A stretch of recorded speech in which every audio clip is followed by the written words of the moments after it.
The message was only 3 words long. I miss you.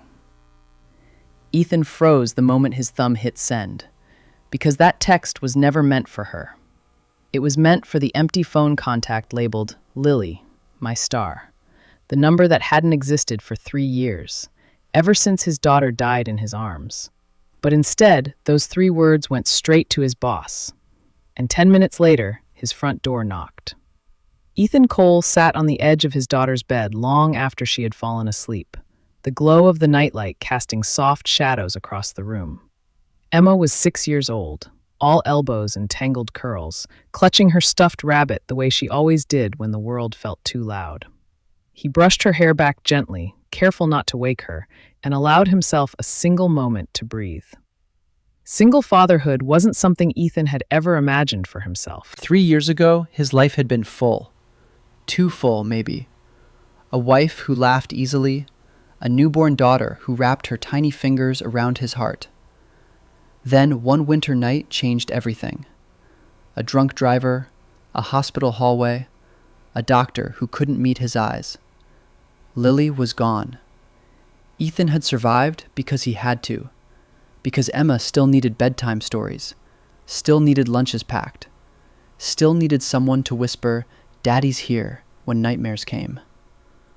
But some nights, survival felt heavier than grief. That night was one of them. After tucking Emma in, Ethan collapsed onto the couch, exhaustion pressing into his bones. His phone buzzed with an email reminder. Another late deadline from work. His boss, Rachel Monroe, expected perfection. She always did. CEO by 35. Brilliant. Cold. Untouchable. The kind of woman who made boardrooms silent when she entered. She also had no idea who Ethan really was, beneath the spreadsheets and polite professionalism. His phone slipped in his hand as memories flooded in. Lily's laugh, her smell, the way she used to fall asleep on his chest. Instinctively, his fingers typed what his heart screamed every night. I miss you. He hit send, then saw the name, Rachel Monroe. Blood drained from his face. He scrambled, tried to unsend, but it was too late. The message had been read. 3 dots appeared, then vanished. No reply. Ethan didn't sleep. 10 minutes later, there was a knock on the door. Not loud, not angry, just present. When he opened it, Rachel stood there in a simple coat, her hair loose, eyes unreadable. This wasn't the polished executive he knew. This was a woman who looked human. I'm sorry, Ethan blurted. That message wasn't meant for... I know, she said softly, stepping inside, but I needed to hear who it was meant for. She looked past him, down the hallway, where a child's nightlight glowed. You weren't texting a woman, Rachel whispered. You were texting someone you lost. Ethan's knees almost gave out.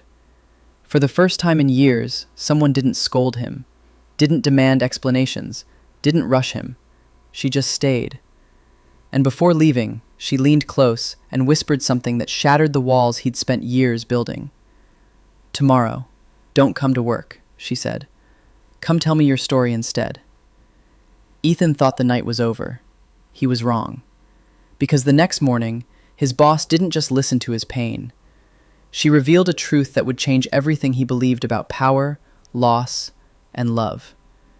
Ethan showed up the next morning expecting consequences, termination, embarrassment, maybe pity. What he didn't expect was Rachel waiting in a quiet cafe instead of her corner office, dressed casually, her phone turned face down like nothing else mattered. Sit, she said gently. For 2 hours, Ethan talked. About Lily, about the guilt, about raising Emma alone, about nights when he typed messages to a ghost just to survive another day. Rachel listened without interruption.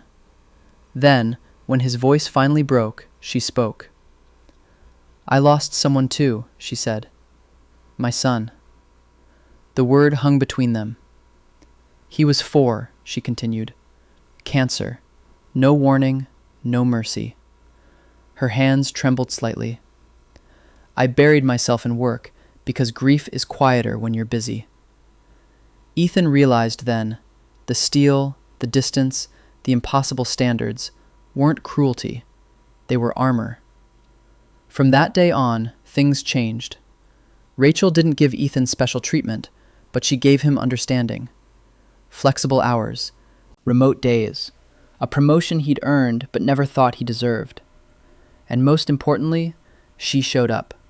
For Emma's school play, for hospital visits, for nights when grief resurfaced and silence felt unbearable. Months passed.